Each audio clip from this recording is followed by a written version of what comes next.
Praise the lord. ఈరోజు Bible ధ్యానం నొచ్చుకొనుట యొక్క పరిణామములు. ప్రజలు తరచుగా చాలా సులభముగా గాయపరచబడి అభ్యంతరపడి నొప్పించబడుచున్నట్టి యుగములో మనము జీవించుచున్నాము.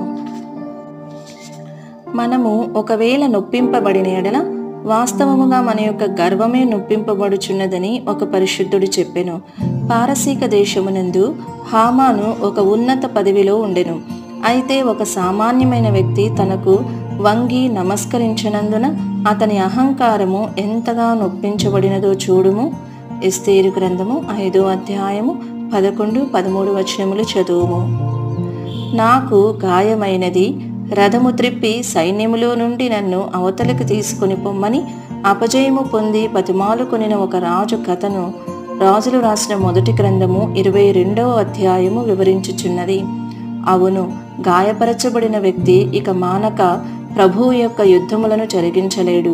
అతడు అవమానముతో యుద్ధ భూమి నుండి బయటకు లాగివేయబడవలెను. అభ్యంతరము చెందువారు ఆధ్యాత్మికముగా లోతు లేని వారను సత్యమును యేసు బయలుపరిచెను. మార్కు సువార్త 4వ అధ్యాయము 5, 6, 17 వచనములు. అది మనతో ఏమైనను మాట్లాడుచున్నదా? మనలో ఆధ్యాత్మిక లోతు గలదా? లేక మన మనస్సులో నొచ్చుకుని భావనలకు చోటిచ్చి మనలను గాయపరిచి నొప్పించి బాధపెట్టు వారిపై నేరములు మోపువారముగా కనబడుచున్నామా? మనము క్రీస్తు యొక్క మంచి సైనికులముగా ఉండుటకు పిలువబడి ఉన్నాము. తిమోతికి రాసిన 2వ పత్రిక 2వ అధ్యాయము 3వ వచనము.